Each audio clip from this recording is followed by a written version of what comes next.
Mtazamaji, ni kwa stari moja kika basi Rio kabambe sana tena zaidi. Hebu tukuingirie kwenye ruti za introduction ya sinema. Ina maana basi ni kwenye mwanzo wa sinema. Alright, hebu tukuja kumpata Victor Reyes. My name is Victor Reyes. Jamaa ambaye hapa basi anafanyanga kazi ya kuwasafirisha watu moja kwa moja kutoka hapa duniani mpaka kule Sayuni. Ina maana basi huyu sasa ni hitman, anafanyanga kazi ya kulipwa, analipwa, anaweza kuwasafirisha watu, ndugu brother mpenzi mtazamaji, moja kwa moja mpaka kule Sayuni. For example, mtu akikataa na deni yako, unalipa jamaa wetu Victor Reyes, na kisha Victor Reyes anamsafirisha mpaka kule Sayuni. Ina maana sasa mtazamaji, jamaa wetu Victor Reyes yeye ni muuaji, lakini iliweza kufika mahali pamoja akaona anafaa kuweza kuachana na hii kazi, na kwa hivyo alikuja kumfahamisha mdozi wake kwa maana kwa eti, mimi ni kuenda naenda, sitaki kufanya hii kazi ya kuua watu tena. Hii kazi ya kuwasafirisha watu mpaka kule upande wa Sayuni sitaki kuifanya tena, na kwa hivyo akaamua hapa basi kuacha ile kazi. Lakini akona manzi wake na ambaye hapa basi wanakuanga mapartners. Huyu manzi kwa jina la Ayana wanakuanga mapartners. Na kwa hivyo wetu alikuja kuweza kujaribu hapa basi kuweza kumsikiza, kamfahamisha Vavarai wachana na hii kazi ya kusafirisha watu, kupeleka watu kule upande wa Sayuni. Tuweze kuishi maisha ya kawaida Vavarai. Tuweze kuishi maisha ya kawaida. Lakini manzi kamfahamisha Vavarai, kama umeamua kuogopa na kuacha kazi, wacha mimi niendelee kuweza kufanya kazi, na kwa hivyo kuna vile namba vya hapa basi naweza nikaacha kufanya kazi kwa vyovyote vile. Manzi akaweza kuchomoka design kama hiyo, dogo brother mpenzi mtazamaji, akaweza kuamua kwa maana kwa eti yeye ataweza kuendelea kufanya kazi ya kusafirisha watu mpaka kurupanda wa Sayuni. Jim Towns utakuja basi kumpata vile vile maweza kuhusika kwenye hii sinema. Alright, ebu sasa mtazamaji tukuingirie sasa siku turiozo. Ina maana basi hizi sasa ni baada ya miaka 15 namba hapa basi maweza kupita. Hizi sasa ni siku turiozo shasha.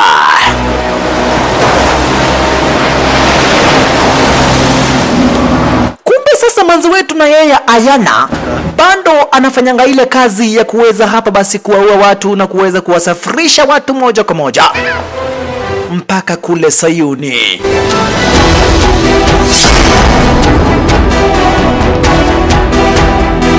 Killer X ndilo title kamili la hili sinema, dogo brother mpenzi mtazamaji. Jose Luis Torres utakuja basi kupata hapa basi maweza kuhusika kwenye sinema. Elena Churinova, hawa wote basi ni kati ya watu ambao watakuwa wamehusika kwenye hii sinema. Amanda Sinova utakuja basi kumpata kwenye hili sinema vile vile. Manzi wetu Ayana unasikia sasa, yeye anafanyanga kazi ya kuua watu, na kama leo hii anakumbuka zile vibarua zote na ambazo hapa basi ashawaiweza kufanya. For example, leo hii anakumbuka mtu ambaye hapa basi alikuwa ameweza kufahamishwa hapa basi aweze kumwangamiza. Mwanzo alikuwa amekataa na deni ya washuka. Deni ya washuka lazima umpe nani? Vavalai toka yoitwa Ayana. Huyu sasa anafanyanga kazi ya kuweza kuangamiza watu. Manze wetu Ayana, Vavarai unakataaje na deni ya washuka nani? Unaenda unakopa mtu deni vizuri, lakini sasa ikifika mahali pa kulipa, hapo ndipo noma inaingiria nani? Wacha upuzi nani, lipa deni ya wenyewe Vavarai. William Christopher Ford utakuja basi kumpata vile vile kwenye sinema, dogo brother mpenzi mtazamaji.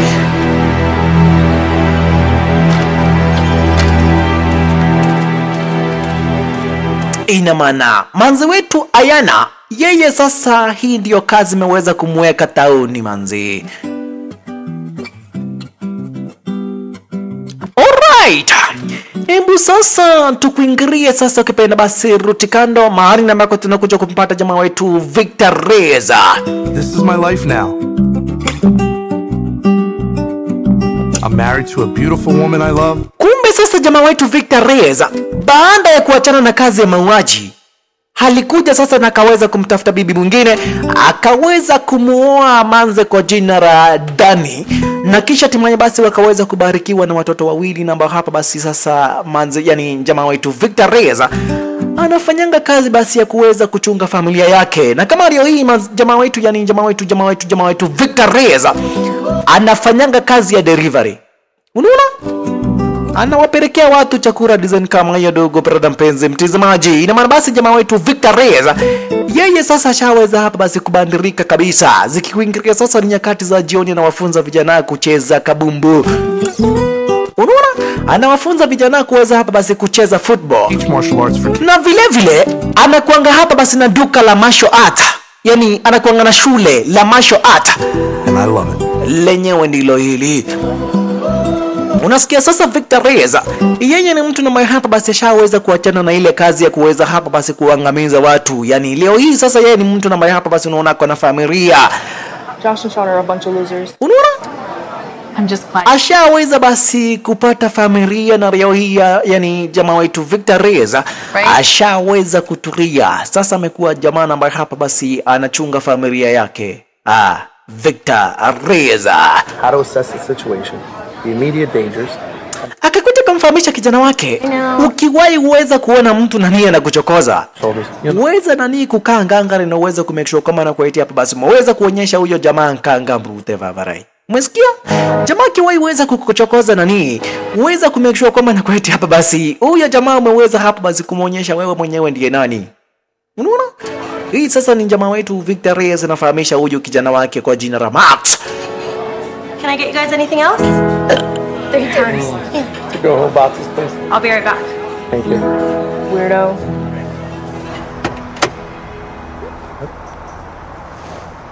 Alright. Sasa jamaa wetu Victor Reyes ameshaweza basi kuwapeleka watoto wake out. Sasa ameweza kuwatoa hapa basi kwenye restaurant, akawafahamisha nani, uwezeni kuchomoka, wacha mimi hapa basi niweze kukuingilia kwenye shule langu la martial art, niweze kumeshua kama na kueti kila kitu kiko sawa, niweze kufunga lile duka langu, yani niweze kufunga lile shule la martial art mwanzo, zishakuwa nyakati za majioni. Alright, jamaa wetu Victor Reyes akaweza basi kuchukua rondi moja kwa moja anakuingilia sasa kwenye shule lake la martial art, lakini kuweza kufika area zenye wezi, akasikia kuna mtu area zenye wezi. Nani huyo? No. No. Manze wetu Ayana. Not again. Every time. Jamaa wetu kamuuliza Vavarai, ishaweza kupita miaka 15 nani? Mimi na wewe tushaweza kuachana. Nilikwambia uachane na hii kazi ya kuua watu. I don't have... Haujawahi weza kunisikiza. Please. Kuweza kujipea rudi na uweze kuchomoka. Did that. Lakini unaona manze wetu mpaka hapa basi ameweza kuumizwa. Ina maana manze wetu sasa yeye anafanyanga kazi ya kuweza kuangamiza watu. Akakuja kumfahamisha jamaa wetu, kuna watu nambao hapa basi wanataka kuniangamiza. Watu nambao hapa basi walikuwa wameweza kunipea kazi. Right. Okay. Wanataka kuweza hapa basi kuniangamiza. Ina maana wandozi wangu wameamua hapa basi kunigeuzia, wanataka kuweza kuniangamiza. Son. Lakini mtu kumfahamisha, leo hii basi mimi nishaweza kuoa, niko na mtoto, niko na bibi na watoto na nini short. So, hakuna friend namba hapa basi naweza nikakusaidia. Lakini punde si punde kulikuingilia sasa machinery wa kulipwa. Kuliweza kukuingilia sasa muuaji namba hapa basi ameweza kutumwa kuingilia hapa basi kupenda area zenye wezi, aweze kumwangamiza sasa manze wetu Ayana. Akakuingiria sasa area zenye wezi sasa Njose, ndiye namba hapa basi ameweza kutumwa shasha. Akakuja kaanza kulikagua lile shule lake jamaa wetu Victor Reyes. Wewe Vavarai, yani unakuja kwangu, unaniona hapa na unaanza kuangalia vitu zangu ovyo ovyo nani? Hiyo si ni kukosa adabu nani? Where? Vavarai. Where is she? Hako wapi huyo manzi? You know who I'm talking about. Unajua kitu ambacho nakuuliza Vavarai? Huyo manzi yako wapi? Unataka kuongea hii? Angejua jamaa wetu Victor Reyes ni nani huyu, angeweza kumchokoza. Vavaraye. Last chance. Last chance. Unatoa huyo manzi ama mtoi? Ha? Nataka uniweze kunipea huyo manzi. Kisu kando. Haya he. Kwani unajua kupigana Vavarai? Nilifikiria wewe ni kurutu. Kumbe jamaa wetu Victor Reyes, yeye ukisikia sasa alikuwa anafanya kazi ya kuweza kuangamiza watu. Alikuwa hapa basi yani anawandaria watu proper. Vavarai, utaweza kunipea huyo manzi? Victor Reyes na Jose kitu gani nani? Yani natumwa area za Nyawezi au kuambiwa unakuja kupatana na nani kwani? Unakuja kwangu na kisha unaanza kunitisha watu ovyo ovyo nani? Vunjwa mkono. Mkono moja iko down. Lakini Jose ameweza kuamua hapa basi liwalo na liwe. Mkono ingine onwa kando Vavarai. Mikono zote zimeweza kuvunjwa. Lakini wetu Ayana aliweza kukuingilia na kisha hapa basi hatimaye akaweza kumvunja shingo yule Jose. Talking about Karash. like 22 seconds. Sasa jamaa tunamfahamisha Vavarai ona sasa. I mean, Umeweza kukuingilia hapa basi ile zenye wezi hata dakika 10 zijaweza kuisha. Ushaweza kuua mtu already. Till I'm dead. Lakini mwanzo wote kumfahamisha Vavarai. Hawa watu wananitaka mimi na kwa hivyo hakuna vile namba vya hapa basi wataturia mpaka ile siku namba hapa basi wataweza kumake sure kama na kwa hapa basi wameweza kuniangamiza. We used to be. Sasa mwanzo wetu akaanza kumfahamisha jamaa wetu Vavarai. let's take a step back, like a literal step back. Mimi na wewe tulikuanga wapenzi nani? Kumbuka vile namba vya hapa basi tulikuanga tunajibamba nani? Kumbuka. Okay. Over and over again, right? Yes, I'm aware. Thanks. Manze wetu najaribu yani kumuingiza jamaa wetu box. Anamfahamisha Vavarai. Mimi nilikuanga kipenzi chako cha roho nani kumbuka. I take it you need money, right? Sasa unasikia huyu manze wetu Ayana. Wait, Kuna watu ambao hapa basi wanataka kumwangamiza manze wetu Ayana shasha. Kuna watu ambao hapa basi wameweza kuamua hapa basi jamaa wetu yani manze wetu Ayana lazima aweze kulala kwa fridge. Aba anacheza dogo preta mpenzi mtazamaji.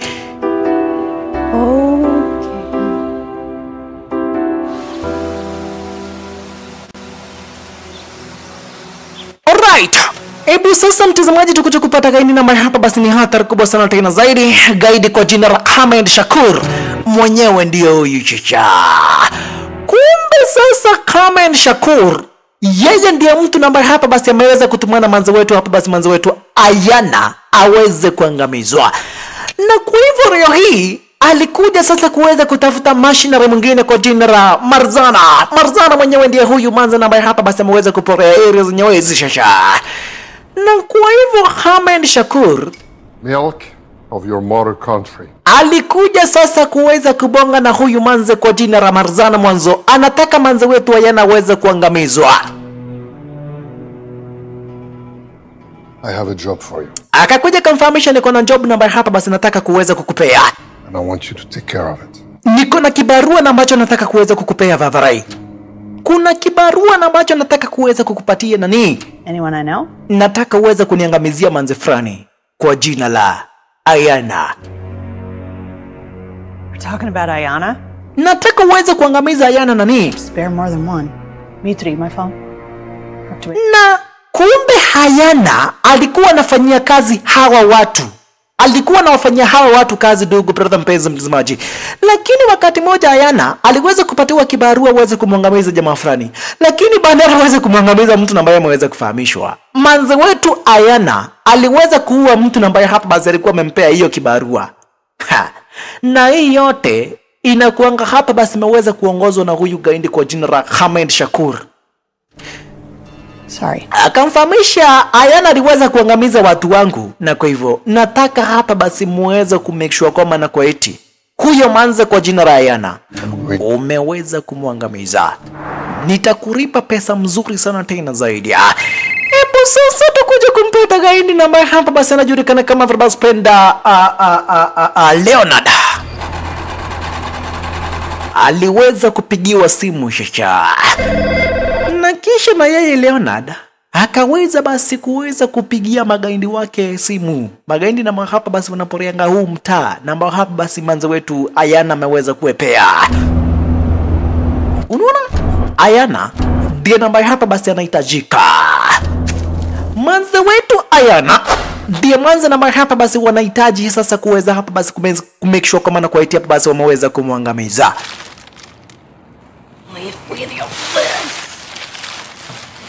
Na wameweza kuangamiza mtu huyu manze wetu Ayana.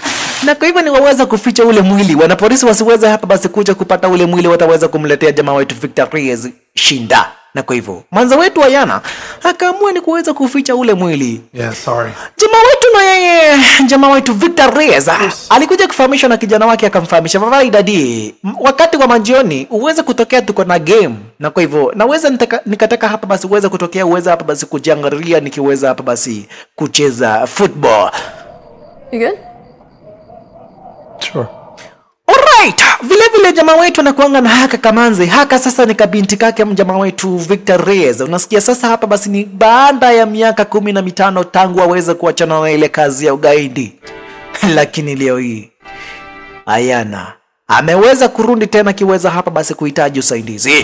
Jamaa wetu anakumbuka vile namba hapa basi alikuwa anafanya hapa basi kazi. Yani vile namba hapa basi ameweza kumwangamiza Jose.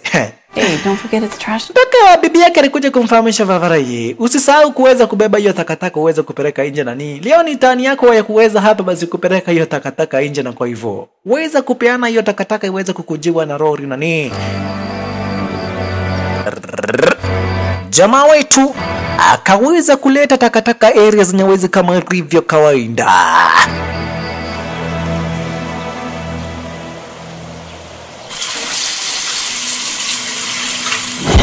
Jamaa wetu anakumbuka vile namba hapa basi walikuwa wanafanya training na huyu manze kwa jina la Ayana mwanzo. Wakati wa zamani nishakufahamisha dogo brother mpenzi mtazamaji, walikuanga wapenzi, lakini sasa hawa walikuwa wanafanya kazi ya kuweza kuwaua watu nani. Walikuwa wanafanya kazi ya kuwapeleka watu Sayuni nani. Aba wanacheza na hawa sasa ndugu brother mpenzi mtazamaji, jamaa wetu Victor Reyes wakiwa na huyu manze kwa jina la Ayana. Alright. Siku namba ya hapa basi iliweza kufuata zikiwa hapa basi ni nyakati za asubuhi na mapema. Jamaa wetu alikuingilia sasa hapa basi kwenye lile shule lake la martial art. Na kumbuka huku ndiko manzo wetu sasa ameweza kuporea usiku mzima. Huku sasa ndiko Ayana ameweza kuporea usiku mzima mwanzo. Jamaa wetu kana familia na aweza kataka familia yake iweze kujua kwa maana kwa eti ex wake ashaweza kurudi na anahitaji usaidizi wake jamaa wetu. Did your wife make this? Mpaka manzo wetu namuuliza yani nani unaniletea chakula na ambayo bibi yako ameweza kuandaa nani? That's none of your Bibi yako anakuandalia chakula na kufahamisha bwanangu kienda ukule lunch. Na wewe bandara uweze kwenda kukula lunch. Unaniletea hicho chakula nani? Mbona inakaa bado unanipenda nani? Mbona inakaa bado haujaweza kumove on Vavarai? I can drop into Tanisha. Sasa mwanzo wetu akakuja kuanza kumkumbusha jamaa wetu akamfahamisha Vavarai. Hebu kumbuka. Saw a lot of bad places. Hiyo time tulikuwa tunapendana vizuri sana tena zaidi. Tunaenda Tunisia, tunaua watu, tunarudi jo. Tulikuwa tunapendana nani? Yani tulikuwa tunatembea sehemu tofauti, tunafanya vibarua pamoja. Na kisha hatimaye basi tunaturia, tunarudi kwa ndege, tukiwa hapa basi mustarehe, tunarudi, tunaweza kuingia kwenye nyumba yetu, tunalala. Yani tulikuwa tunaishi maisha na ambayo hapa basi ilikuwa tamu sana tena zaidi. Najua na mimi hiyo maisha Vavarai. No. You're trying to make me feel nostalgic. Jamaa wetu kamfahamisha Vavarai, mbona umeanza kuleta mambo zamani? Sasa nataka kufanya nianze kufili eti nianze kufilu kukuhurumia, nianze kukuhurumia hapa na kisha hatimaye hapa basi niweze kukusaidia. Si ndio unataka hii? Hiyo kitu na nia iweze kufanyika. Lakini jamaa wetu aliweza kutumua message na Andrea Klina akamfahamisha Vavarai, nguo zako tushaweza kumalizana nazo na kwa hivyo kuweza kukujia. Mpaka manza kamuuliza dry cleaner wana tangu lini dry cleaner wakaanza kutuma message? Si wanapigianga mtu simu Kuna kitu na ambacho kinaendelea, kitu na ambacho sio cha kawaida hata kidogo. Hebu sasa tukuje kupata bibi yake jamaa wetu Victor Reyes. Bibi yake jamaa wetu Victor Reyes ameweza kutumiwa message vile vile akaweza kufahamishwa kujia manguo. Nami ni kufahamisha tu kinagobaga dogo brother mpenzi mtazamaji. Hakuna manguo na ambazo nakujia. Huyu mtu wa Ndrekina kwa jina la Ken ameweza kulipwa aweze kumteka nyara bibi yake jamaa wetu Victor Reyes. I thought I was going to pick up the stuff. Sasa jamaa wetu akakuingilia fasta mwanzo ashaweza kujua kweli maneno ni kwamba na kwaiti. Kuna kitu na ambacho kinataka kuendelea area za Nyawezi, kitu na ambacho hapa basi sio cha kawaida hata kidogo. Mwanzo mtu wa Ndrekina ameweza kulipwa aweze kumteka nyara bibi yake jamaa wetu. Na kisha timaye waweze kumtumia bibi yake jamaa wetu waweze kumpata Ayana. Unaona? Na ni ukweli wa maneno. Mwanzo Ken yule mtu wa Ndrekina aliweza kuingilia. Vavarai ziko wapi nguo? But you text Nguo ziko rindi. So sorry for the inconvenience. So sorry. kind of Manguo ziko hapa. Mwanzo ameweza kuona jamaa wetu akajua mambo yameweza kuharibika. Akaweza kufahamisha manguo ziko ready. Lakini jamaa wetu anajua kweli wa maneno ni kwamba na kwaiti wanataka kuweza kumteka bibi yake nyara. Akafahamisha bibi yake nani iweza kutoka nani. Hii mambo tutaweza kusuluhisha mimi kama yani tukiwa na yeye hapa basi mambo kiwa na ume. Lakini bibi yake jui hapa basi nini kinaendelea hela zenye uweza najaribu kumfahamisha baba hii. Mbona unakaa kama umeweza kuvuta bangi asubuhi na mapema nani? serious. Honey, drink some herbal tea. Enda ukunywe hapa basi maziwa, ununue maziwa upunguze bangi mwanzo. Babe, see you tonight. Itakuwaje leo hii unaanza kunibembeleza eti nisichukue manguo? Lakini jamaa wetu bibi yake kuchomoka akajua bas. Si ulikuwa unataka kuteka bibi yangu nyara Vavarai. Manza wetu Ayana ako area zenye weza kumfahamisha Vavarai. Unajaribu kufanya nini boyfriend wangu?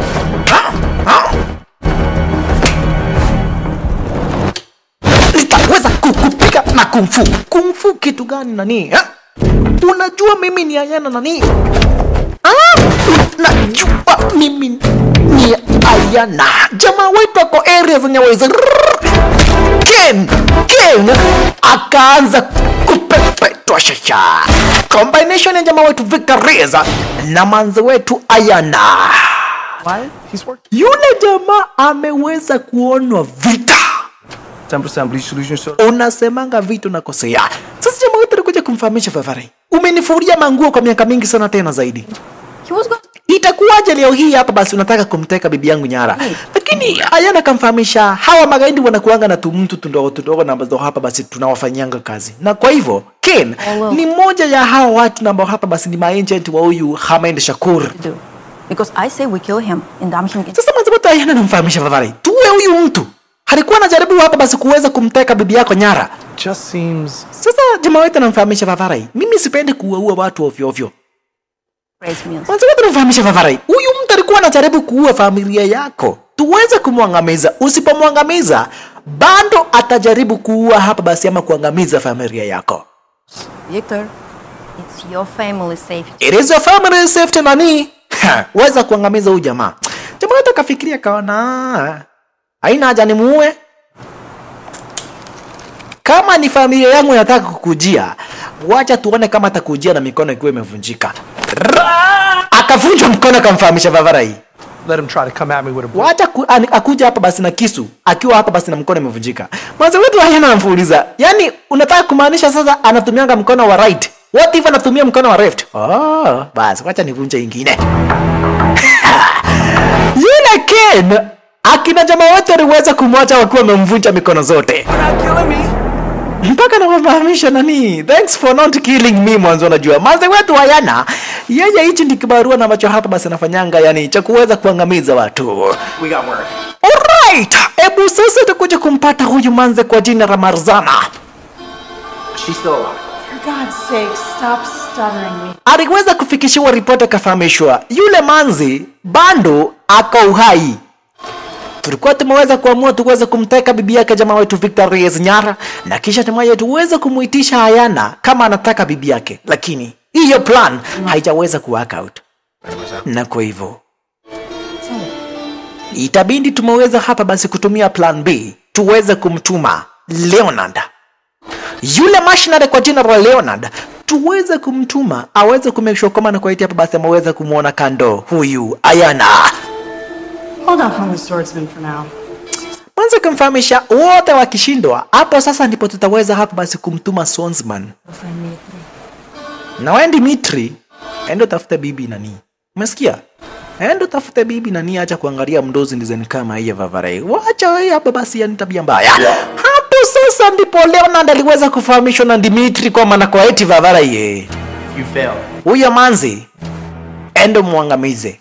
Ukishindwa tutatuma swordsman next. Na kwa hivyo itabidi basi muweze kumake sure kama na kwa hapa basi muweze kukamilisha kibarua cha kumwangamiza Ayana. Itabidi manzi umeweza kumake sure kama na kwa hapa basi muweze kumwangamiza Ayana. Yes. I'm sorry. If he was Sasa Ayana alikuja kumfahamisha jamaa wetu, I'm sorry manzi. I'm sorry kwa kuweza kuwaletea hii shinda yote hapa basi area zenye wezi. I'm sorry. I'm sorry manzi. I'm sorry I involved you and your family in this. I'm sorry niweza hapa basi kuweza kuiweka familia yako kwa shinda. the game. Hapo sasa ndipo jamaa wetu akakumbuka hapa basi mtoto wake alikuwa ameweza kumfahamisha wakati wa jioni watakuwa na game, na kwa hivyo jamaa wetu akaweza kuelekea hapa basi kwenye ile game kuweza kutazama hapa basi kijana wake Max akicheza hapa basi kabumbu.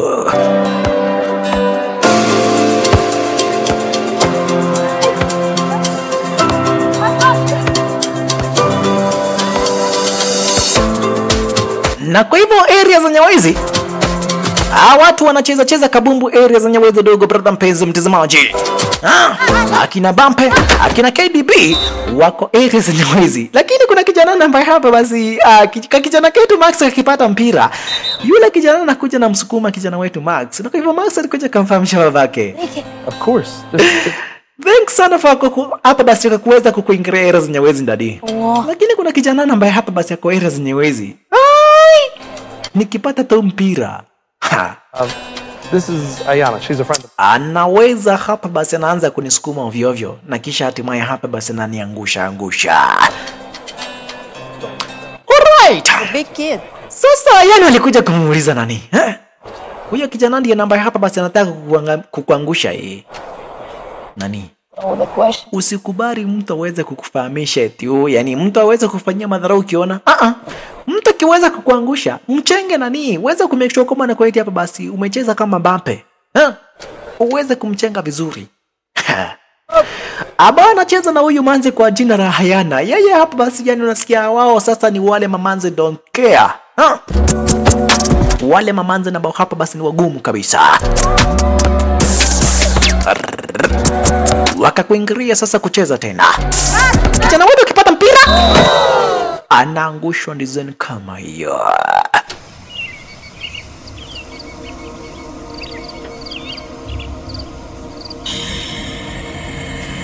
Sasa mtazamaji, hebu nikuja kukuonyesha vile mtu akicheza na akina Dimitri na Marzana anafanyangwa. Kama leo hii oi Desagu wa Busheri aliamua hapa basi kuuzia nyama imeoza. Vavaraye, unatuuzia nyama imeoza nani? Wacha tu kuonyesha vile tunafanyanga watu nani. Mtu akicheza na kina Marzana, ona vile ambavyo hapa basi anafanyangwa shasha. Aliweza kuwauzia nyama ambayo imeoza, na wao wakaamua sasa wataweza kumchinja. Cheka maneno. Unatuuzia nyama imeoza nani? Wewe ndiye namba hapa basi tutakuchinja, na kisha hatimaye hapa basi tuweze kukula nyama yako. That he got up again. Oh, I'm sorry. Sasa hapo ndipo bibi yake jamaa wetu alikuja kumfahamisha Vavarai. Mbona sijawahi weza kuona huyu manzi hata kidogo? Na kumfahamisha huyu anajulikana kama vile spenda Mongoose. Mountain bike. Ayana. Yani Ayana. call me Danny. Everyone does. It's great to meet Akamfahamisha mimi na mimi najulikana kama vile basi penda Dani. Mimi ni bibi yake huyu Victor Reza. Hapo sasa ndipo jamaa wetu alikuja kuwakutanisha Victor, yani alikuja kuwakutanisha Ayana na huyu bibi yake jamaa wetu kwa jina la Dani. Na bibi yake kuja kumfahamisha Ayana kwa maana kweti welcome, tutakuwa hapa basi na dina mahali fulani wa fulani, na kwa hivyo hapa basi umeweza kukaribishwa.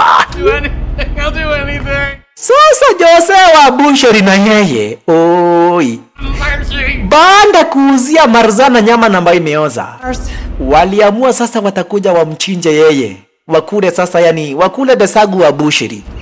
Desagu wa Busheri haliweza kuchinjwa na akina Marzana design kama hiyo. Aba anacheza na akina Marzana dogo brada mpenzi mtazamaji. Na unasikia sasa akina Marzana na Dimitri. Wao ndio namba hapa basi wameweza kukombolewa na Khamen Shakir.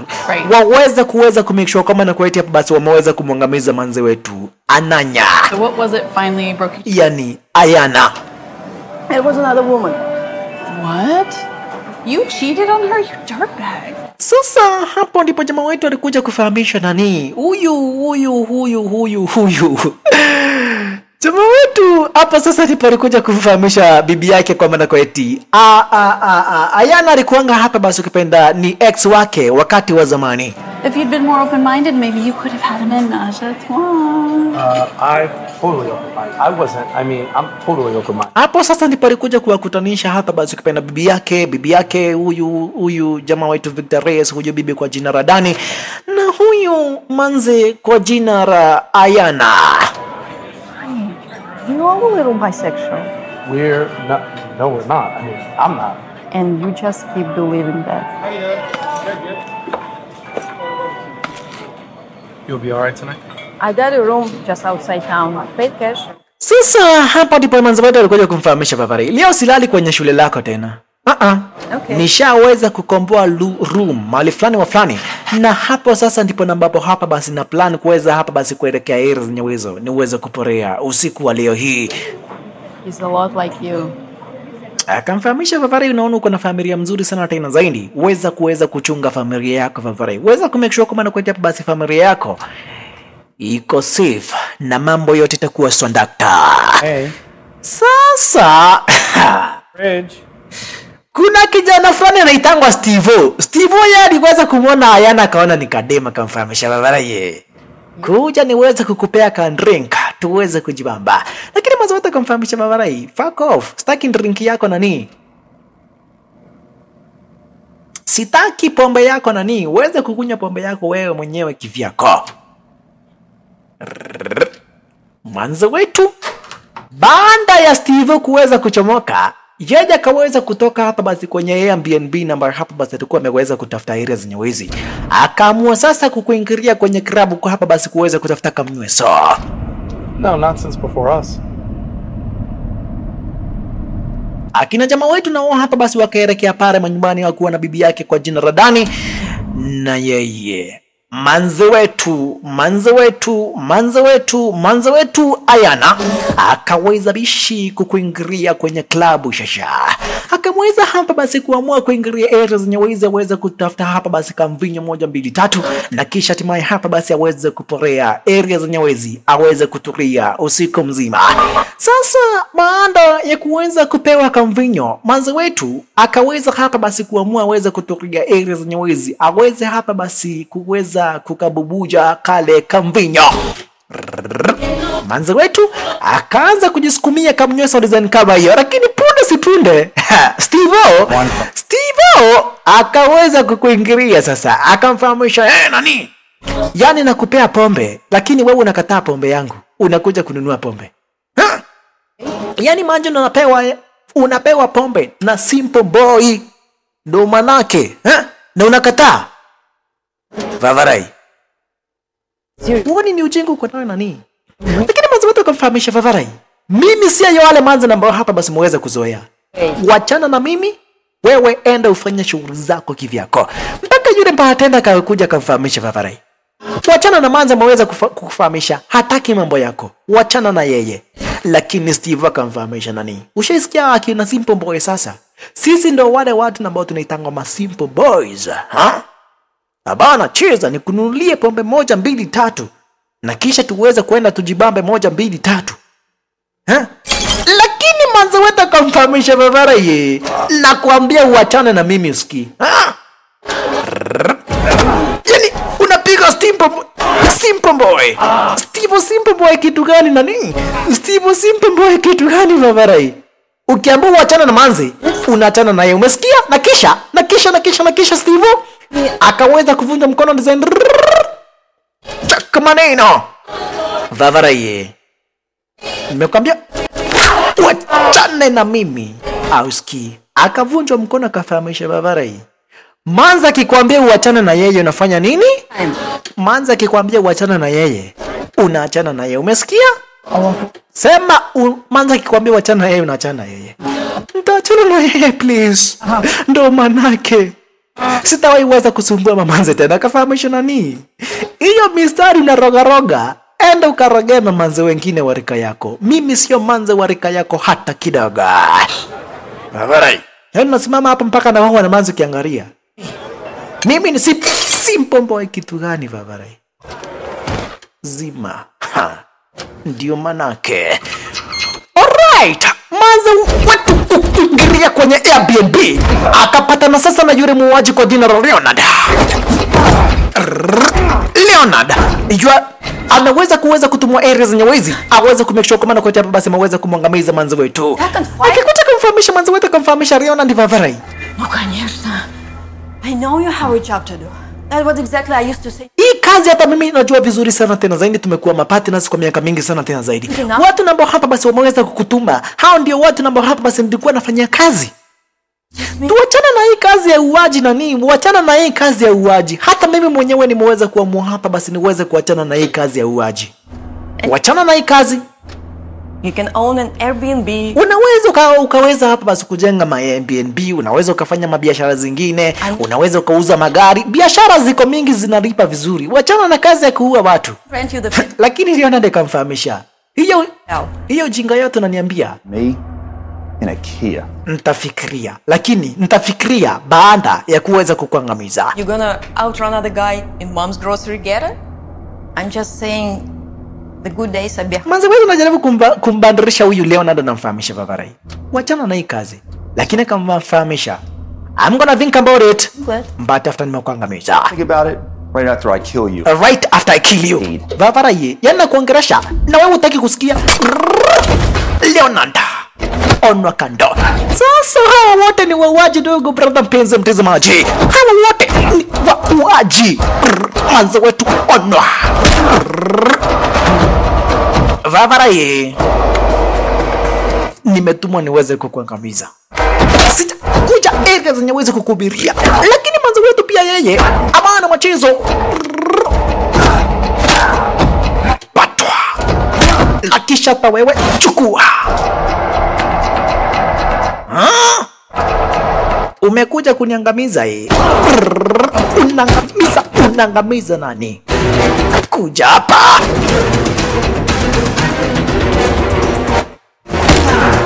Patwa.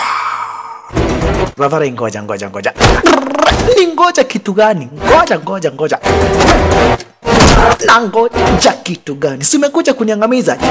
Umekuja kuniangamiza na kuongeresha unaniambia utaki kusikia stories zangu. Si ndio hii? Bas. Wewe umekuja kuniangamiza. Leo hii wewe ndio unakufa. Leonard. Kuangamizwa. Karasha. Leonard akaweza kuona kana na kisha manze wetu akamkojorea. Sikiza. Manze wetu akaweza kumkojorea Leonard nzeni kama hiyo. Bado cheza na manze wetu Ayana. Gaindi namba alikuwa ametumwa na Marzana. Akaweza kuangamiza, akaweza kufikishiwa ripoti akafahamishwa mdozi. Leonard ameweza kuangamizwa. Na Shakur anauliza kuhusu whereabouts. Hamad Shakur anauliza tumeweza kufikisha kazi yake wapi? Ana habari kama nakuletea hapa basi. Wauaji ambao tunawatuma wanaendelea kuangamizwa na huyu manze kwa jina la Ayana. Sasa wanataka kuita Swordsman, lakini manze wetu Marzana anamfahamisha achana na Swordsman, wacha mimi niweze hapa basi kwenda niongee na hapa basi kupenda Shakur. Come on.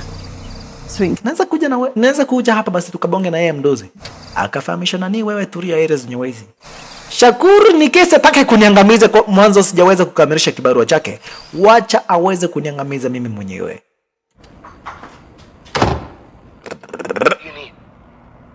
Lakini sasa ni usiku wa manane, lakini manzo wetu huyu Ayana akaweza kumfahamisha jamaa wetu, nimeweza kuangamiza mtu na nataka uweze hapa basi kuja kunisaidia kuweza hapa basi kuondoa ule mwili mahali nambako hapa basi nimeweza kumwangamiza mwanzo. Wanapolisi wakiweza kukuta ule mwili area za Nyawezi, itakuwa hapa basi ni shinda tupo. Good things come to good people. Sometimes. You're a good person too, Ayana. Akamfahamisha Vavarai, hata wewe unajua ni usiku wa manane. Usiku wa manane na niko na familia. Lakini haidhuru. Wacha niweze hapa basi kukuingilia area za Nyawezo nione tutaweza kukacheza namna gani. A dead body. A dead body? Jamaa wetu anashangaa, kwani wewe nani? Utaua watu wangapi? Ulimwangamizanga Jose? There's a Sasa angalia leo hii. Umemwangamiza leo nani na yeye pia? It's gonna get complicated, isn't it? You might have a point. Also, I can't get in my shower with him there. Sasa mwanzo anajaribu kumbembeleza jamaa wetu na kumfahamisha Vavarai. Najua uko na familia, lakini wanapolisi wakiweza kupata hapa basi huu mwili area za Nyawezi, wataweza kuniletea shinda Vavarai. Unataka isi wako aweze hapa basi kupelekwa njera nani? Hebu imagine vile tulikuwa tunakaa na wewe. Lakini jamaa wetu haidhuru akaamua hapa basi aweze kwenda kumsaidia hapa basi kupenda manzo wetu aweze kutoa ule mwili area za Nyawezo. Sasa anakuja kumfahamisha bibi yake, wacha niweze kuondoka, kuna manjanta 2-3 nimeweza kupata old equipment from the dojo. Nataka kuendelea hapa basi manjanta 2-3 niweze kufanya kazi 2-3 kwenye shule letu la Kimasho hata. Be right back. Manzo wetu ndani anasikia hisi ni kuongewa, naenda kuongewa nani saa 8 ya usiku ete kazi. Manze wetu anasikia kabisa hii ni kuongewa, naenda kuongewa Vavarai. Lakini haidhuru jamaa wetu akakuja sasa kaanza kumsaidia hapa basi kupenda Ayana kutoa ule mwili area za Nyawezi. Unaona, wakaweza hapa basi kuanza kubeba mdogo na kisha timu ya hapa basi ni waweza kwenda kuutupa kwenye mto. Wameamua sasa hapa basi samaki leo hii zitakuwa hapa basi zina enjoy. Yani wameamua hapa basi samaki ziende horidi mwanzo. Zile miili ambazo wanapelekea samaki siku hizi, kila siku lazima waweze kuspoil zile samaki. Yeah, of course. Unaona, akina jamaa wetu sasa wao wameamua hapa basi samaki ziweze kuenjoy to the fullest. Wameamua hapa basi waweze kupigisha samaki sherehe. Last time I checked, I wasn't the one with the curfew. Sasa jamaa wetu kurudi nyumbani mpaka akina watoto wake wanamuuliza Vavarai, daddy, hii ni tabia namna gani unaacha mami saa 8 ya usiku kwa kitanda peke yake na nini unaenda area zenye uwezo huko upande wa nje tunasema unaenda kazi. Mbona unaamua mami aweze kuongewa na nini ukiona? Okay. Tunajua vizuri ni kuongewa mami anaongewa, lakini adhuru haina shinda. Jamaa wetu basi akaweza kukongera shakala kabinti kake akafahamisha Vavarai, wewe enda ukalale, wewe ni mtoto mdogo. Lakini Hamed Shakur akiwa na wakati design kama hii, Dimitri aliamua sasa kumkuta Vavarai. Ni kunyongana wananyongana Vavarai. Yaani wewe unatutuma tukaangamiza mtu ambaye aweze kaudika nani? Ndio tuachana na hii kibarua, itabidi niweze kuangamiza wewe mwenyewe. Lakini punde si punde wakinyongana design kama hiyo, maze wetu Marzana aliweza kukuingilia shasha. Vavarai unanyongea nini? Wewe mnafanya nini Vavarai? Sisi sote ni wa kikosi kimoja na nini? Mbona unapigana na mdosi Dimitri? Mbona unakuja kubishana na mdosi? Nilikwambia uweze kuacha upande wa nyuma, mimi nikuja niongee na mdosi. Sasa wewe unakuja kuataki mdosi. I came here to formally apologize. Lakini Marzana kamfahamisha Shakur, Kama ni Shakuru, nimekuja kukuomba msamaha. It's mine. Mwanzo kibarua na ambacho umeweza kutupea ni kigumu sana tena zaidi. Huyo manzi akufi bwana. Give me that warrior. Huyo manzi akufi. Lakini Shakura akamfahamisha, nipe huyu mtu wako. Si akona uvumilivu.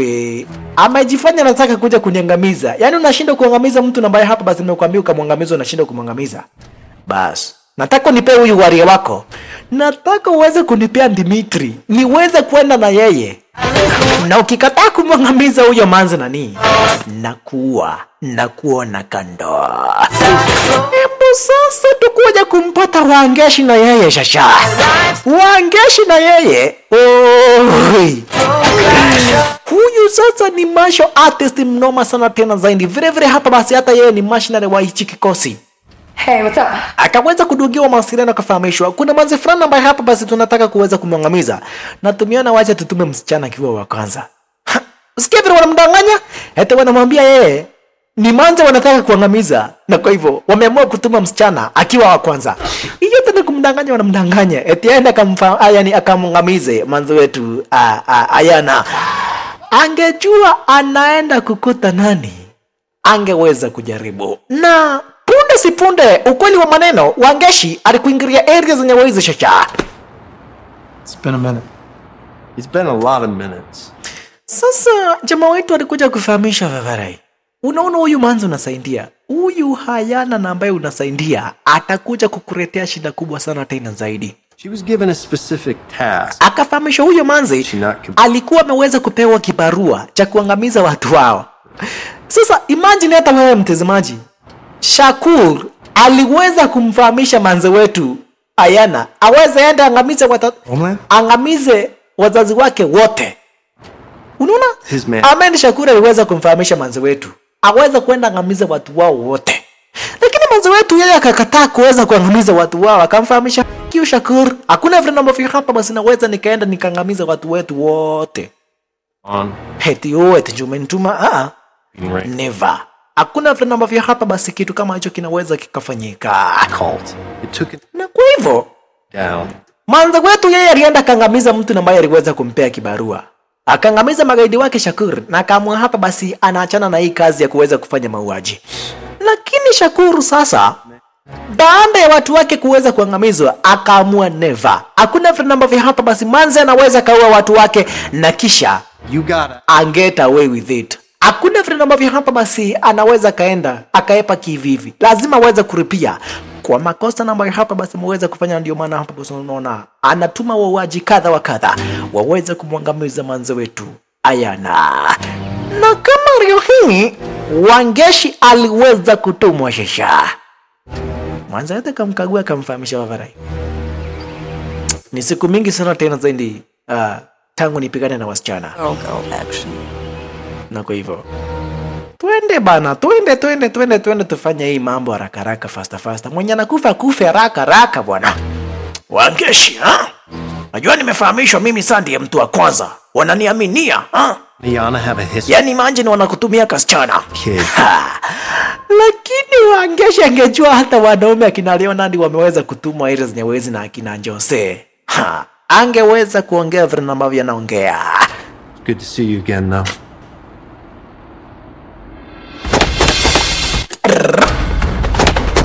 Akina manzi wetu Wangeshi na Ayana wakaanza na shasha.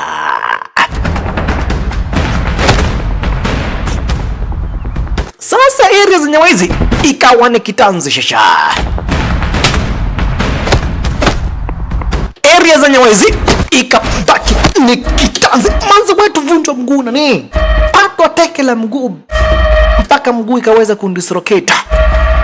Na kisha nani unanigongai? Unajaribu kunigonga, kuja hapa. Lamba ukuta. Piga ukuta kiss. Aba anacheza na manzi wetu Ayana. Vavarai. Kwani unakulanga mawe? Ana bando. Katambe shasha. Kuja hapa. Nani? unajua na kulanga tray mzima ya mayai nani? Unajua na kulanga tray mzima ya mayai. Tray mzima ya mayai kitu gani? Vuchwa shingo. Onwa kando. Yoitwa Ayana. Abana cheza na mwanzo wetu Ayana dogo brother mpenzi mtazamaji. Akamfahamisha Vavarai. Nice one. Ilikuwa training nzuri. Punde jamaa wetu akakuingilia akamfahamisha Vavarai. We have a meet. What's up? Ingia kwa gari. Nataka tuweze kwenda hapa basi tuweze kubonga na huyo Ahmed Shakur. Tuweze kumfahamisha aweze kuachana na ujinga. Watu wake unaendelea kuangamiza, moja baada ya mwingine unawaangamiza. Na yeye haoni ni ufala anafanya. To put an end to this thing you just started. Nataka tuweze kuongea na Ahmed Shakur, tuweze kumfahamisha Vavarai. Aweze kuturiza ego yake. Kila mtu aweze kuenda nyumbani akiwa uhai. Lakini akiendelea kutuma watu, najua utaweza kuandaria chicha. Sasa waliweza kuweza kumkuta Ahmed Shakur, waweza kuongea na yeye. Wakaweza kumpata Dimitri area zenye waweza kumfahamisha Vavarai. I'm the one you speak to first. Natafuta mtu fulani anaitwa Ahmed Shakur. That's when we... Lakini Dimitri akamfahamisha kama ni Shakur mnatafuta, itabidi basi tumeweza kubonga na nyinyi kwanza. It was while you were having your meeting. Where is she? In the dumpster behind Franklin Avenue. Sasa jamaa wetu ndipo alikuja kufahamisha na manzo wetu ameweza kuua manzo mwingine. If this is clear. Yaani mmeweza kuua Kamanza, mmeweza kuua Wangeshi jo. Represent. Mmeweza kuua Wangeshi jo. These bodies can't be good for any of you.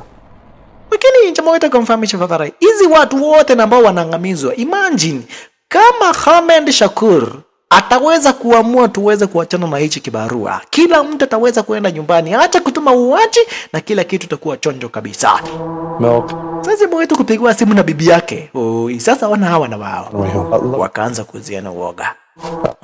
Guys. Angalia kemena ni. Right. End to this foolishness. Jamaa wetu akamfahamisha Vavarai, wacha ni kuachia huyu manzi. Unataka kupigana na manzi nani? Nice one. Ndio unaona unajifanya vile unajua vita. Unajifanya vile unajua vita nani? Vita unajua vita gani nani? Vita unajifanya unajua vita. Wewe hata naona nikikuachia huyu manza nani? Manza yeye ni kujangariria na jangariria tu.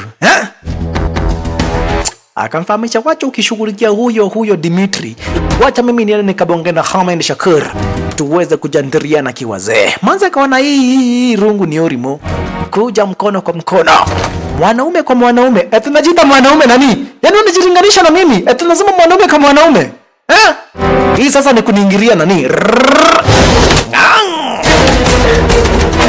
Twende shisha. Aya. Mpaka Dimitri aliweza kushtuka. Kumbe usemi mwanaume kimwanaume bure.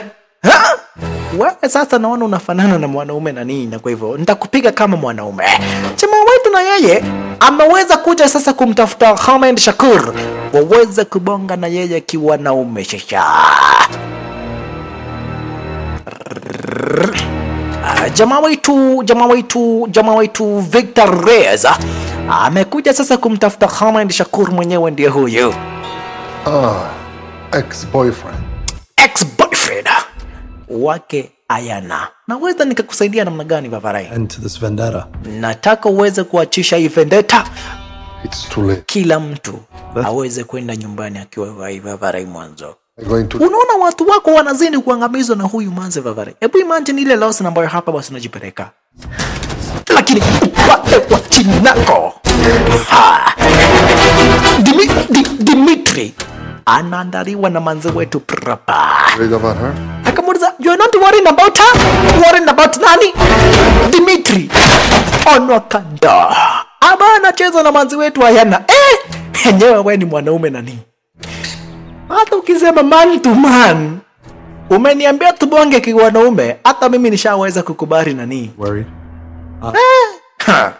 Kama hivi ndivyo napigana nani? Enyewe wewe sasa itakuwa hapa basi ni wanaume kiwanaume tunapigana. Okay, I have an idea. Alright. Kama ni Shakur akamfahamisha jamaa wetu, But Ayana. naweza nikaachisha hii mauaji yote, lakini on one condition. I'll talk to Marzana.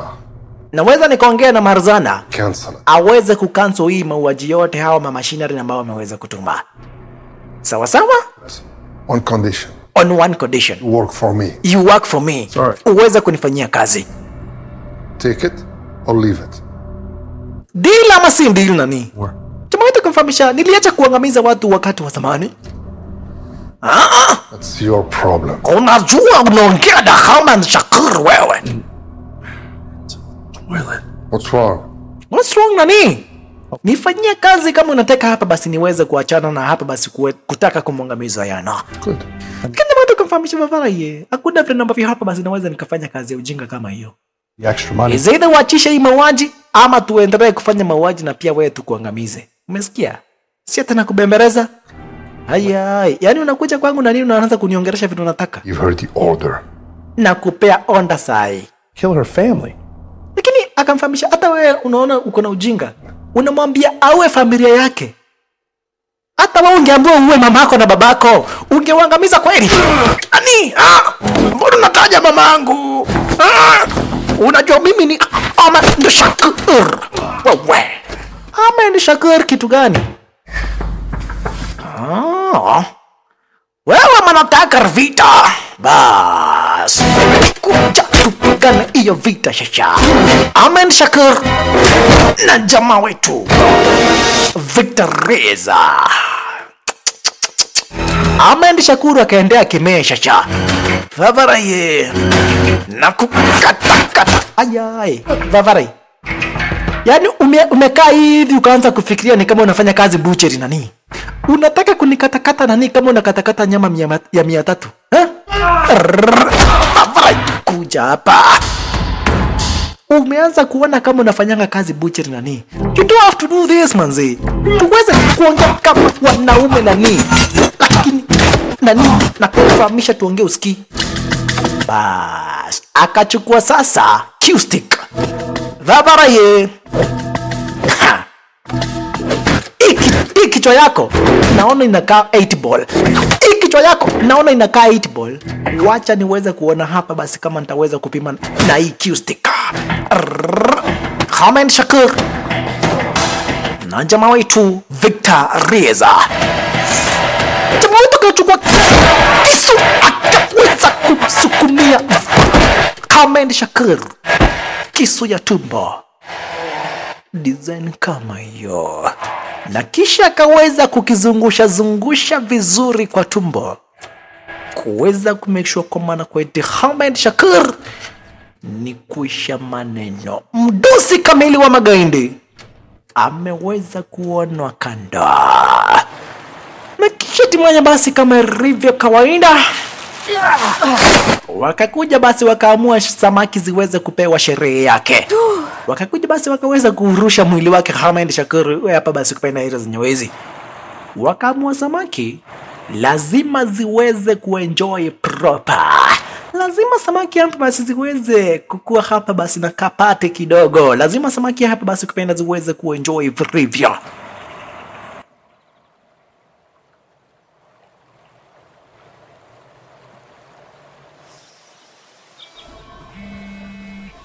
Kisha sasa manzi wetu akachukua simu yake Ahmed Shakur akaweza kumdungia mawasiliano huyu sasa Marzana akamfahamisha. Hello beautiful.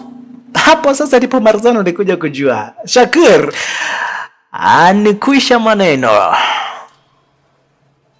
Manzi wetu akamfahamisha babara, isikiza. Nimeweza kumwangamiza Ahmed Shakur. Na sasa najua wewe sasa ushakuwa promoted. Sasa wewe ndiye mdosi mpya. Hii kitu tunaweza tukamaliza Vavare. Girl to girl. What kind of understanding? Nataka tuweze kukuwa na understanding hapa. Planning people to kill me. Aina aja uendelee kuweza hapa basi kutuma watu wakuja waniangamize na mimi wanakuja na waangamiza. Utaendelea kuruhusu watu wako nani? Utaendelea kutuma watu wako na mimi naendelea hapa basi kuangamiza watu wako. Na kwa hivyo haina haja hii mambo yaendelee hivi. Kila mtu ako na kazi ya kufanya. Najua uko na kazi ya kufanya, na mimi niko na kazi kufanya. And not to die. Hakuna haja kila mtu akufe. Na kwa hivyo wachana na mimi niachana na watu wako. Waache kunifuata na wewe watu wako wakae wakiwa hai. Simple. Tungaa conversation. Najua wewe sasa ndiye mdozi na ndio maana nimeweza kukudungia mawasiliano.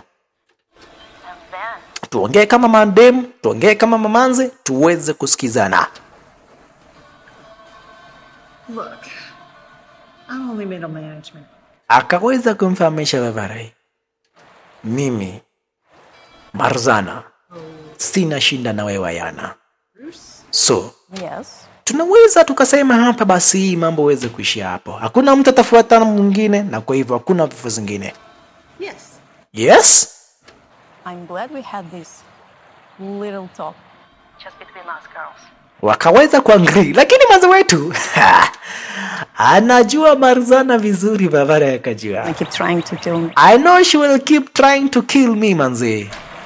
Hiyo tu ilikuwa conversation ya Njaro, na kwa hivyo najua Marzana ataendelea hapa basi kutaka kuweza kuniangamiza.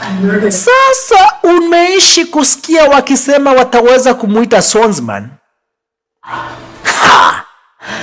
Marzana alisema huyu manza nafaa kukufa na nafaa kukufa kifo cha uchungu, na kwa hivyo wakaamua kumuita Swordsman. Shasha, umeishi kusikia kukiitwa Swordsman. Sasa wacha sasa mimi nakuja kukuonyesha Swordsman mwenyewe ndiye nani. Swordsman ni huyu jamaa kwa jina la Gondo. Mkague shasha. Swordsman mwenyewe ndiye huyu ndugu brother mpenzi mtazamaji. Huyu sasa ndiye Swordsman. Na kama leo hii ameweza hapa basi kupewa kibarua cha kuweza kumwangamiza jamaa fulani, kwa hivyo hapa basi ndio maana hapa basi na kuingilia era zenye wezi na kama nyoso kwa mkononi zeni kama hiyo. Yataka kumwangamiza huyu Kader. Punda sipunda kwenda kumwangamiza.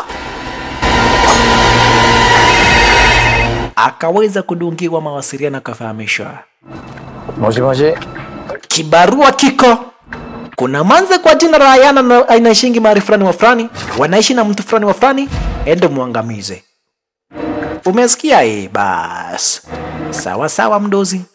Kibarua lazima uweze kufanywa. Akaweza kumwangamiza yule target na hapa basi alikuwa amepewa kazi yake kumwangamiza leo hii, na kisha timaye next target ni Ayana. Na unasikia huyu Swordsman kwa jina la Gondo.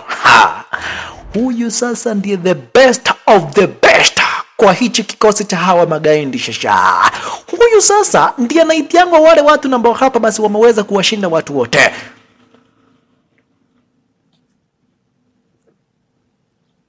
Hey, can we talk? Sasa bibi yake Njama wetu alikuja kumfahamisha Vavarai. Najua usiku hapa basi yani hakuna mahali ulienda eti kazi eti oh. And I know you weren't running errands. Najua kuna kazi ulikuwa unafanya. You never picked up the lumber. I know there's something else. Kuna kitu kingine na ambacho unafanya. Na nashuku ni kuongewa na nani? Not like that. Lakini Njama kumfahamisha it's not like that manze. Jo, usifikirie vibaya. About the stuff we don't talk about, aren't we? Akakuja manzo wetu akamuuliza, najua uenda huyu Ayana I think so. ndiye namba hapa basi anasababisha hii mambo yote. I wish I could tell you more. Lakini Njama wetu kumfahamisha manzejo. Back at the beginning, I knew there'd be things that you couldn't tell me. Najua kuna vitu ambazo hapa basi zinaendelea heri zenyewe hizi. Vitu ambazo hapa basi sio mzuri.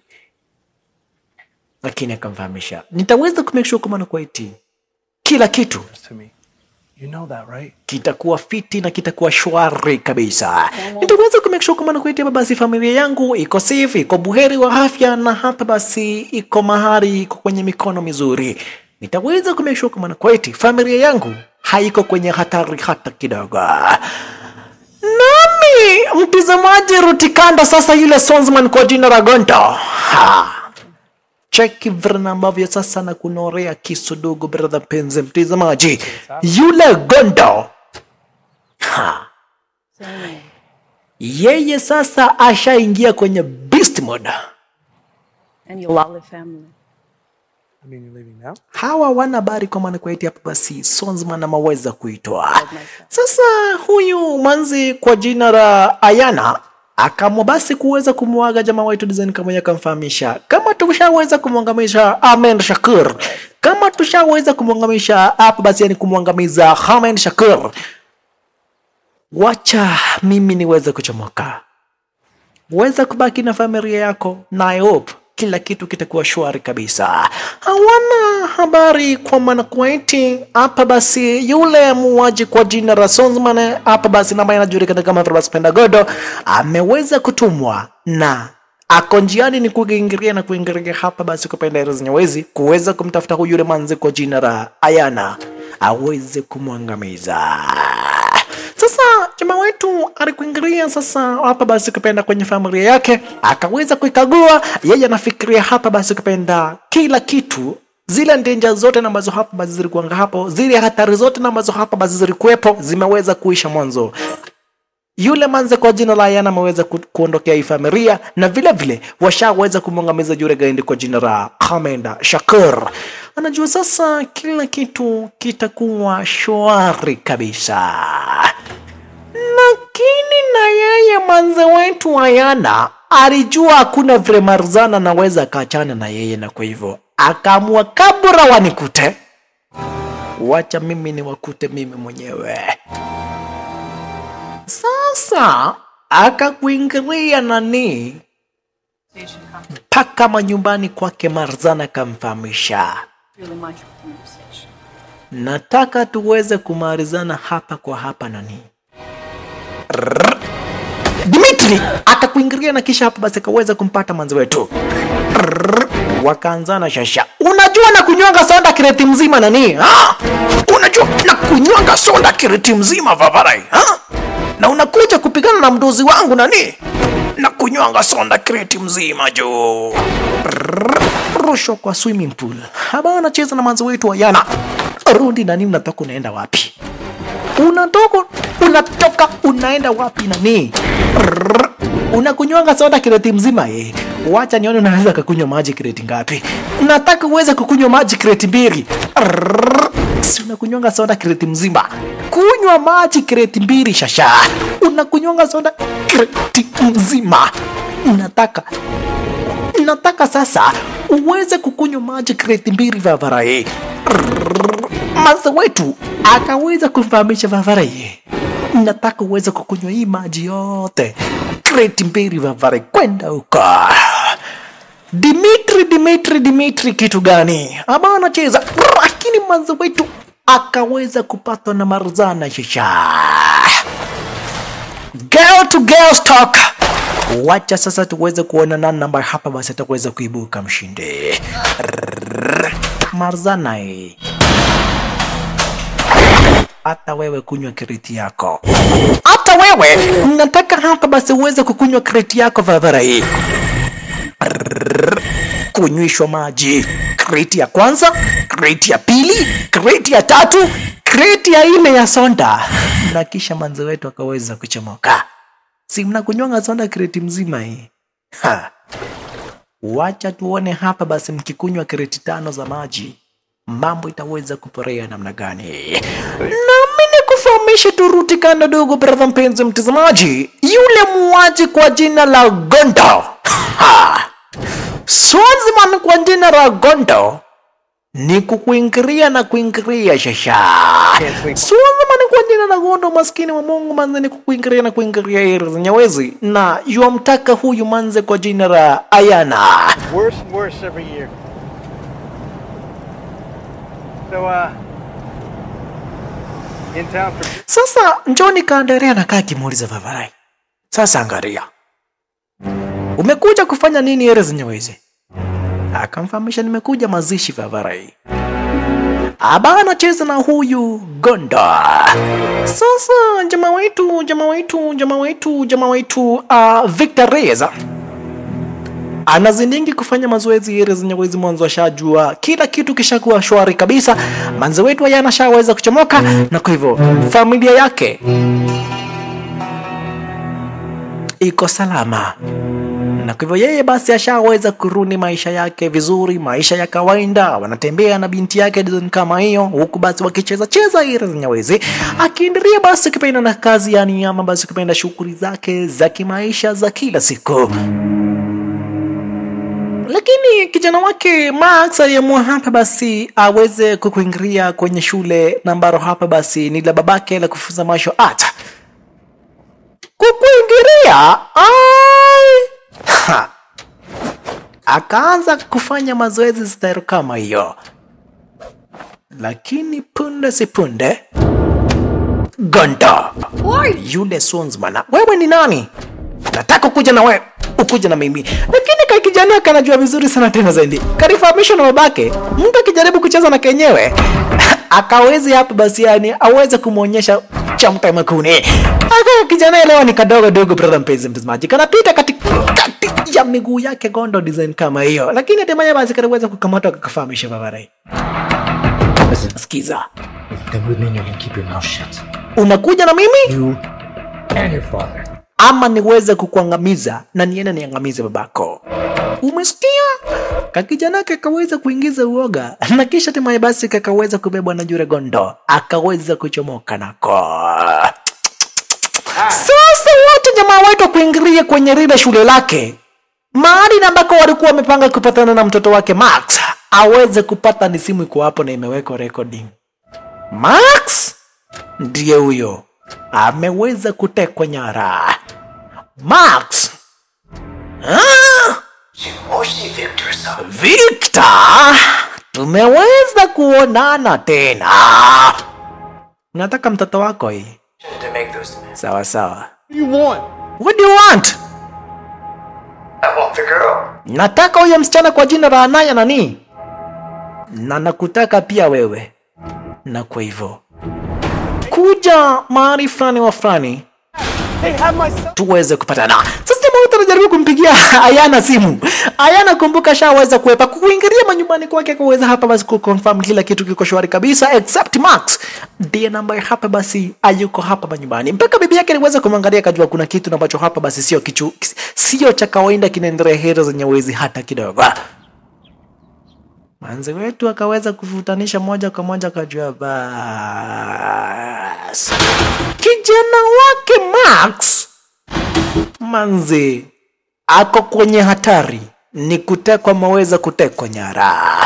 Jamaa wetu na yeye akakuja sasa kaanza kuchukua magwanda yake, akamwona wewe sasa Gondo umekuja sana Vavarai. Reflex. Sasa kijana anakuja kumfahamisha, Vavarai mbona unakunywa pombe? Baba yetu akitufunza martial arts anatuambianga pombe, ukikunywa pombe unakuwa mslow, una slow your reflex. Anticipation. Lakini Gondo akamfahamisha Vavarai, spini na ambayo nakuanga nayo ya kupigana, nahitaji kukunywa pombe ndio at least niweze kuslow kidogo mwanzo. Nikikupiga na spini yangu nikiwa sijakunywa pombe, maskini wa Mungu hatuwezi hata tukapigana kwa dakika zaidi ya nukta mbili na nini. Nitakuwa nimeweza kukupiga nikakuangamiza. Nataka babako anakuja. Si ndiye anakuambianga mtu akikunywa pombe anakuanga na reflex ndogo hii. Ana reduce speed. Nataka kuja tupigane na yeye. Uone vile nitamtaandika nani. Nataandika babako kiangalia Vavarai. Huyo baba na ambaye alikwambia mtu akikunywa pombe anakuwa yani anakuwa hapa basi slow. Nataka akuje sasa nimtaandike mwanzo. Spini na ambaye anakuanga nayo na nini mwenda wazimu. Lakini kijana wetu anajamfahamisha babangu akikuja ataweza kukuangamiza. I'm very sure. Sasa hili zenye kuna Dani na yani kuna Stunya na huyu Mona. Oi. Hili zenye kuna Stunya na Mona wakafahamisha. Huyo jamaa akiweza kukuingilia hili zenye muweza kudeal na yeye. Mimi namtaka hapa basi kupenda yule manze kwa jina la Ayana. Akina Stunya na Mona wakaweza kufahamishwa hapa basi waweze kudeal na jamaa wetu Victor Reza. Mwanzo wetu anamtazama hapa basi bwanake akiweza kuchomoka design kama hiyo. Mwanzo wake na msononeko, mwanzo kijana wake ashaweza kutekwa nyara manzi. Lakini jamaa wetu akaweza kuchukua rondi sasa moja kwa moja, akuingilia mahali na ambako yule Gondo, yule Sonsman alipo, waweze kubonga 1 2 3 waweze kumfahamisha mbona kaweza kuteka nyara kijana wake.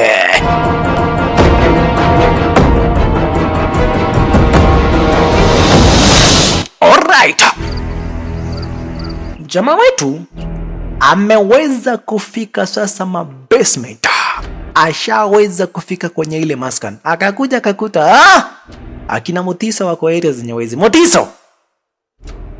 Ukangotavia. Mutiso. Nyinyi ni watoto wadogo sana tena zaidi. Namtaka Gondo. Mutiso mnakujia nani? Mudhiani onwa kando. Mudhiani onwa kando Vavarai. Musioka. Aba anacheza na jamaa wetu Victor Reza. Sasa hapo ndipo manzi wetu alikuingilia sasa yule Ayana akakocha kamuuliza Vavarai. Nimepata bwana yako amenipigia simu mingi sana tena zaidi. What's up? Kila kitu kiko sawa. Akakuja kumfahamisha Vavarai. Max ameweza kukamatwa na magaindi. Na hii shinda yote wewe ndio umeweza kusababisha. Nataka uweze kwenda uniletee kijana yangu hapa mwanzo. Wewe ndio ulileta hii shinda kwa familia yangu. Chukua hii simu yangu. Tunakwanga tumeweza kushare location na bwanangu. Ukichukua hii simu utaweza kuona mahali ambako hapa basi bwanangu alipo. Nataka uende uweze kuniletea kijana wangu na bwanangu wakiwa uhai. Umesikia wewe ndio uliweza kuleta hii shinda. Bas. Jamaa wetu shaweza kumalizana na kina Musiokana wa Mutiso. Sasa kakuja kupatana na kina Stunya na Mona. Wenyewe ndio hawa shasha na wanarekondiwa. Stunya. Unaona vile nimestunya nani? Stunya shasha. Stunya na Victor Reza. Mona. Sasa wewe Mona na wewe. Mona. Good either. Na hii yote Gondo ni kujitazamia na jitazamia nani? Anasema huyu kijana si mbaya, babako si mbaya sana. Anakaa anajua kupigana kidogo kidogo. Munae kwa kando. Stunya shasha. Stunya. Stunya nani? Stunya na Mona. Hapa basi wanaweza kuwa na meamua hapa basi ataweza kumwandaria jamaa wetu. Punde si punde. Manze wetu Ayana akaweza kufika shasha. Mwenye ndio huyo. Manze wetu Ayana na Gondo. Unasikia Gondo? He is the best of the best nani? Amana cheza na Gondo. Manze wetu ameweza kukatwa. Chama wetu na yeye. Stunya.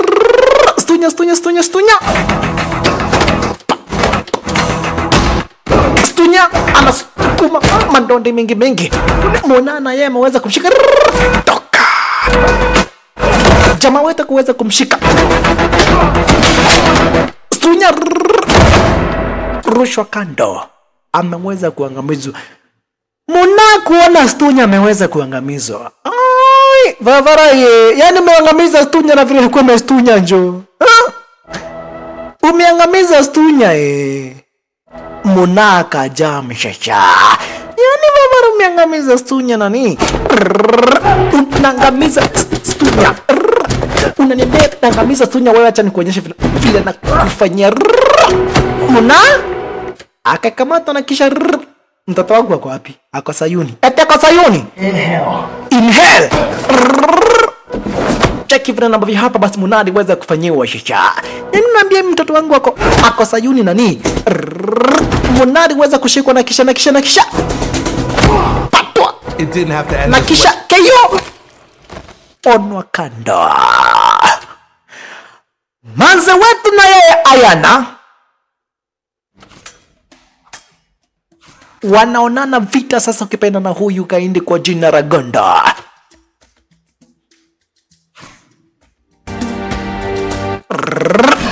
Gondo na Ayana. Jamaa wetu sasa shaweza kumalizana na Stunya na Mona. Anawataka sasa hawa kina Gondo. Jamaa wetu yomtaka Gondo na mtoto wake kisu na ambacho hapo basi Gondo alikuwa anatumia kikaanguka mahali na ambako kijana alipo design kama hiyo. Jamaa wetu akakuja kapata heroes niweze kuna mnyororo bas. Wewe Gondo sasa, Gondo wewe utakuja kupenda. Kijana akachukua ile kisu, anataka hapa basi aweze kukata hizi kamba ambazo hapa basi ameweza kufungwa nazo. Ona! Ina maana basi huyu Gondo ameweza kuharibika. Kijana anakata kamba design kama hiyo za miguu akaweza kukata. No. No what? She's dead. Your boss. He's not my boss. I mean. Sasa manzi wetu alikuja kumfahamisha Vavare. You is. Mwenye amekutuma kwa hii kibarua Marzana, niliweza kumwangamiza usiku. Najua wewe ni mzee, wewe ni mtu wa tradition, uangaliangi simu yako ovyo ovyo. Lakini mwenye ambaye amekutuma ameweza kuiaga dunia. Na sasa hakuna mshahara. Na sijui kazi unafanya nini. Vavare, ni vizuri kila mtu atoke hapa akiwa uhai. Wewe nenda zako na mimi nienda zangu. Mwanzo, mwenye amekutuma kwa hii kazi niliweza kumwangamiza kitambo. When I get tired. Lakini akamfahamisha, when I get tired, I finish the job. That is the Bushindo way. Lazima nikiweza kupewa kazi niweze kukamilisha. Mshahara iwe ama isiwe, lazima niweze kumeshua kama na kwati nimeweza kukamilisha kibarua changu. Na kisha wakaanzana tena shasha. Manzi wetu Ayana akakamata na kisha Gondo chakifra na aliweza kumfanyia manzi wetu Ayana shasha. Akaweza kumuinua juu design kama hiyo na kisha akaanza kumnyonga kijana naye hapa basi shaweza manzi wetu oi aliweza kupata fishta na kisha kaweza kuonwa kando. Kijana wetu akakata kamba ndio, lakini na yeye manzi wetu Ayana ashaweza kuonwa kando. Gondo akakuja kuconfirm, akasikia kuna heartbeat. Manzi ni kuaga ameweza kuiaga dunia na kisha akajua bas kibarua cha kumwangamiza manzi nimeweza kumaliza. Kijana wetu naye ashaweza kukata kamba. Kijana wetu akona confidence. Vavaraye toka nani zipiganangi na watoto ha? Kijana naepa akamwekelea Gondo, lakini eneo mtazamaji huyu ni kijana mdogo na kwa hivyo aliweza kupatwa KO moja. Akapatwa KO akafahamishwa kakikunja ngumi kanagongango kama babake, na kwa hivyo akaonwa kando. Punde si punde jamaa wetu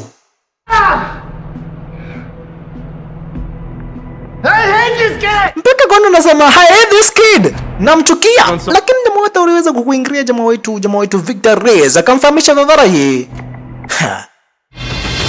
mbona usiweze kupigana na watu wakubwa?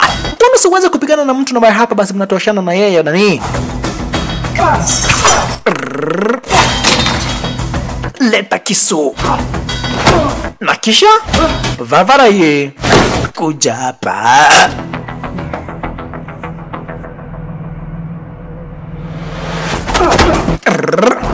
Wakanzana. Lakini nishakufahamisha dogo brother mpenzi mtazamaji, huyu Gondo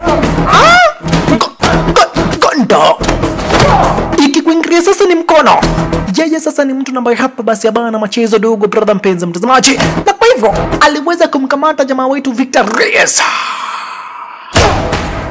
Akaanza kumwekelea makeio shasha. Manzi wetu na yeye kufahamisha tukinagobaga, hakuna kukufa amekufa, ni kujifanya majifanya. Jamaa wetu akaanza kupepeta sasa vizuri na huyu Gondo. Nani? Ninakwambia ufunza huyu kijana wako adabu. Aanze ku respect elders nani? Kijana wako umfunze adabu. Aanze kuheshimu wakubwa. Umfunze kijana wako adabu. Kijana mmoja anafunza adabu ni nani? Uja hapa chana na ndandi wewe. Achana na ndandi. Lakini kijana aliwekelewa. Toka. Yani unaonga kijana wangu nani? Jamaa wetu akajua manzi ni kujifanya amejifanya. Akaanza kujifanya. Mbona ukaangamiza sasa watu wangu? Umeangamiza Ayana. Mpaka Gondo akamfahamisha, mimi sikuwa na hoja na kukuangamiza ama kuangamiza kijanako. Nishaweza kumwangamiza Ayana. Na kwa hivyo kibarua changu ni kuisha maneno. Jamaa wetu vile anajifanya ati kulia na lia. Na najua vizuri sana tena zaidi manzi ni kujifanya anajifanya ameweza kuangamizwa. Manzi ni kujifanya ameweza kujifanya. You think you may be overdid it? Mpaka manzi alimwambia, nani, unaweza ukakuwa hata mzuri nani? Unajifanya mpaka mtu anaweza fikiria ni kuko karibu kukunia nani mwanzo. Kulia na ambayo nalia nani? Aba anacheza. Sasa Gondo yeye kuko pande wenye najua. Nishaweza kumwangamiza juu. Hata kama kuna mshahara, nishaweza kumaliza kibarua juu. Nishaweza kumaliza kibarua manzi. For a minute. What? You can stop your heart beating for a minute? Sasa jamaa wetu akamuuliza umeweza kufanya namna gani? Lakini mwanzo kumfahamisha, mimi naweza nikaachisha roho yangu kupiga. Na ndio kitu ambacho niliweza kufanya. Mpaka Gondo wakati namba alikuja kuconfirm, niliweza kuachisha roho yangu kupiga kwa hapa basi masekunde kadha wa kadha. Akaniweza kuniguza kasikia hakuna heartbeat. Akajua ameweza kuniangamiza, lakini kweli kwa maana ni kwa maana kwa eti hakuna kuangamiza namba hapa basi ameweza kuniangamiza. Huyo kijana ni hatari sana Vavarai. Nimeona tuwezi tukapigana na yeye huyo Gondo. Na kwa hivyo the only option ilikuwa hapa basi ni kuweza hapa basi yani kujifanya nimeweza kudendi. Wakaweza basi kuchukua na wote ndani kama hiyo na kisha hapa basi hatimaye wakaweza kuelekea kule manyumbani. Wakaweza basi kusherekea ndani kama hiyo mwanzo. Kila mtu shaweza kukua save. Washaweza basi kumwangamisha hapa basi yani washaweza kumwangamiza Hamid Shakur. Washaweza basi kumwangamiza Marzana na magaidi wake wote. Washaweza kuwaona kando. Wakiwa basi umeweza kuona kando design kama hiyo dogo brother mpenzi mtazamaji. Hapa basi na mimi nikicheki naona picha rate. Manzi. The Killer X. Ni kuisha linaisha jo. Jamaa wetu basi akabaki akiweza kuwafunza hapa basi kakijana kake combat tactics mwanzo. Shaweza kuona haka kakijana. Kakona confidence ingine muendano ni. Kakona confidence ingine hapa basi hata kubwa sana tena zaidi ya. Unaona? Kakona confidence ingine ambayo hapa basi ni mwenda wazimu sana tena zaidi. Manzo wetu na yeye manzo wetu Ayana akaweza basi kuchukua hapa basi piki lake design kama hiyo, na kisha hatimaye basi akaamua kwenda kuishi maisha yake kivyake bila kumsumbua mtu yeyote. Manzo wetu basi ukipenda Ayana akiweza kuchukua hapa basi kupenda piki lake design kama hiyo, akiweza basi kwenda kuishi maisha kivyake design kama hiyo. Na mimi nikichekino na picha right Killer X. Dakika ni za mwisho. Killer X. Dakika ni za mwisho dogo brother mpenzi mtazamaji. Lakini picha ilikuweza kuisha. Picha ilikataa kuisha dogo brother mpenzi mtazamaji. Kwa nini? Mwanzo jamaa wetu alikuingilia sasa. Kumbuka hapa basi kwenye mwanzo wa sinema yule mdozi ambaye hapa basi aliweza kumruhusu jamaa wetu aweze kuacha kazi. Huyu mdozi anajulikana kama basi kupenda Sujimoto. Jamaa wetu alikuingilia kwake Sujimoto kamfahamisha Vavarai, najua wewe sasa ndiye the grand master wa hichi kikosi cha kimagaidi.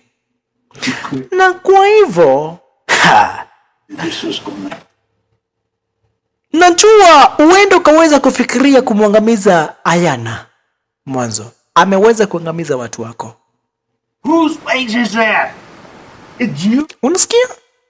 You're at fault. You put your family in danger. Not me. You chose this life. You started a family.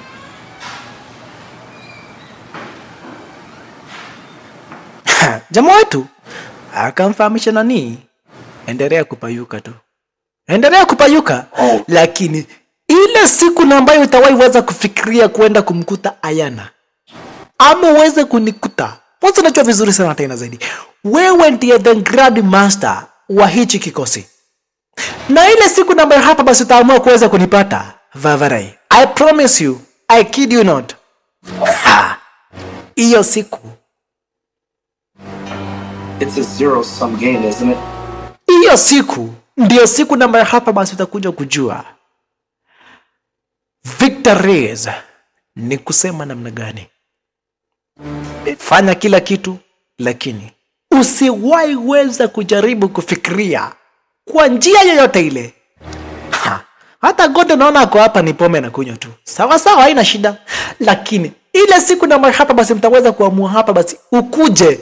Najua hata wewe Wondo unafikiri ulimwangamizanga nani? Hukuweza kumwangamiza, hukuweza kuangamiza Ayana. Lakini ile siku na mara mtaweza kufikiria kwa maana kwa eti mkuje kutuangamiza. Hiyo siku Vavarai, Away on vacation. hiyo siku ndio mtakuja kujua mbivu na mbichi. Na hiyo mtazamaji ni kutuonyesha kwa maana kwa eti hapa basi kuna uwezekano wa kuweza kupatikana hapa basi kwa sehemu ya pili ya picha letu Killer X. Mtazamaji, nataka unielewe, sijasema kuna sehemu ya pili. Nimesema kuna uwezekano wa kupatikana kwa sehemu ya pili mwanzo. Huenda huyu Sujimoto akaamua hapa basi kumwangamiza Ayana, akaamua hapa basi kuweza kukuta familia yake jamaa wetu Victor Reyes. Kama kutawahi weza kutokea sehemu ya pili mtazamaji, sitaweza kusita kuweza kuwaletea sehemu ya pili, but for right now haijaweza kutoka. Lakini kama kutakuwa hapa basi na uwezekano kuweza kutoka kwa picha letu hapa basi kupenda Killer X sehemu ya pili, nitaweza hapa basi kuweza kukuandalia dogo brother mpenzi mtazamaji. Lakini right now sehemu ambayo tuko nayo ni sehemu ya kwanza, nami nikicheki naona Killer X sehemu ya kwanza, dakika ni za mwisho. Kwa bishini wako Mastundia DJ Jing Movies. Asanteni sana na karibuni tena Mastundia. Asante sana. Mardadi.